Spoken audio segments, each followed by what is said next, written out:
Magandang umaga sa inyong lahat. Ngayon po ay araw ng Sabado, February 15, 2025.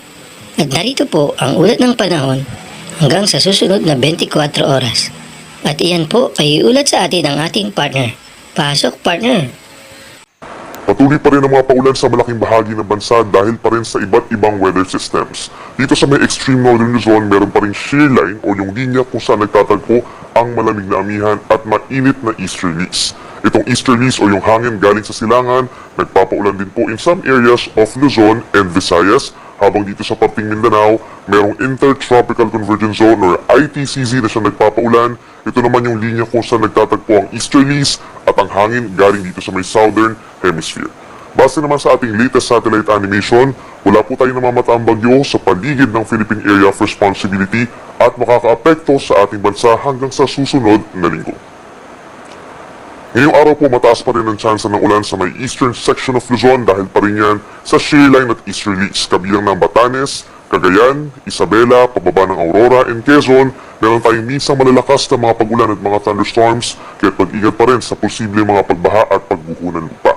Dito naman sa natitirang bahagi ng Luzon, for Bicol Region bago magtanghali, mataas po ang tsansa ng mga paulan dahil din sa easterlies, habang ang natitirang bahagi ng Luzon kabilang ang Metro Manila, bahagyang maulap at minsan maulap ang kalangitan umaga hanggang tanghali. Then pagsapit po ng hapon hanggang sa gabi, madalas makulimlim ang panahon at aasahan din po yung mga pag-ulan na usually nagtatagal lamang po ng 1 hanggang 2 oras. Sa Metro Manila, possible yung mga thunderstorms o yung mga pag-ulan between 2 to 5 p.m. gayon din sa mga nalalapit na lugar dito sa may Central Luzon and Calabarzon. And the temperature range is from 24 to 32 degrees Celsius, so medyo mainit sa tanghali, habang dito sa may Cordillera Region, kabilang ang Baguio City, may kalamigan pa rin between 16 to 23 degrees Celsius.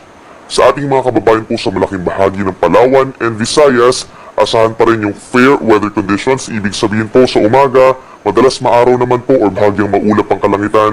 But then pagsapit ng hapon hanggang sa gabi, may mga times pa rin na magiging maulap at may chance rin ng mga pag-ulan na pulo-pulo lamang o yung mga saglit na mga thunderstorms, lalo na sa may Panay and Negros Islands.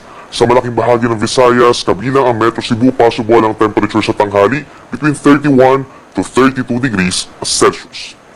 At sa ating mga kababayan po sa Mindanao, dahil sa Intertropical Convergence Zone o yung tagpuan ng mga hangin, asahan ng mataas na tsansa ng ulan sa may southern portions, kabilang na ang Davao Region, Sarangani, maging dito sa may Surigao del Sur and Zamboanga Peninsula, asahan po ang mataas na tsansa ng mga paulan at minsan malalakas po ito, kaya't mag-ingat din sa mga baha at landslides at lagi tumutok sa ating mga advisories.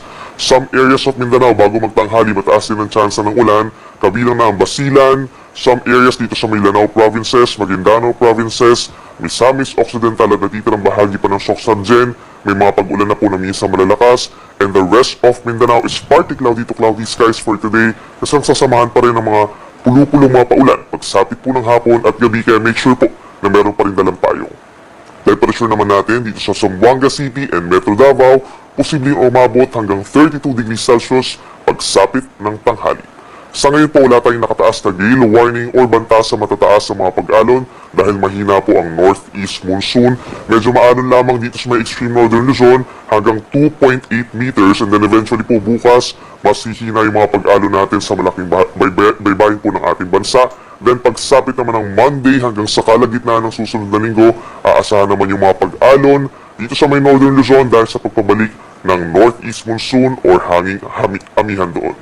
At para naman sa ating 4-day weather forecast, by Sunday, asahan pa rin yung halos katulad ng weather conditions as today, naiiral pa rin yung shear line dito sa may norte, kaya mataas pa rin ang tsansa ng ulan sa may Batanes, Cagayan, Isabela, Apayao at yung mga nearby areas pa dito sa may northern and central Luzon. So make sure pa rin na meron dalang payong, habang ang natitirang bahagi ng bansa dahil sa easterlies, bahagyang maulap pa rin at minsan maulap ang kalangitan at sasamahan pa rin po ng mga pulo-pulong mga paulan at mga pagkilda at pagkulong. Then pagsabitan po ng Monday hanggang sa kalagitnaan ng susunod na linggo, February 17 hanggang 19, lalakas po muli yung amihan hanggang dito sa may Central Luzon. So may mga areas na magkakaroon ng mga makulimlim na panahon at mga light to moderate rains, kabilang na dyan ang Cagayan Valley, Cordillera Administrative Region, at lalawigan ng Aurora, and possibly pagsapit po ng Wednesday and Thursday, maulan na rin po sa may Quezon and Camarines Provinces. Kahit mag-ingat din po sa banta ng baha at landslides The rest of northern and central Luzon, may mga isolated lightnings lamang and partly cloudy to cloudy skies. The rest of Luzon plus some areas in Visayas and northern portion of Mindanao, mananatiling bahagyang maulap at minsan maulap ang kalangitan hanggang sa kalagitnaan ng susunod na linggo.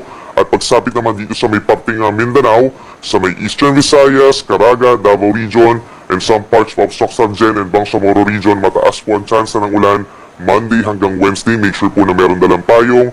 Ito po ay epekto ng easterlies na rin plus the intertropical convergence zone at mag-ingat pa rin sa banta ng baha at pagbuho ng lupa. Sunrise po natin ay 6:20 AM at ang sunset naman po ay ganap na alas 6 ng gabi. Hanggang dito na lamang po at naway nakatulong kami kahit sa maliit na bahagi ng aming kaalaman. Bye-bye and see you on my next weather update.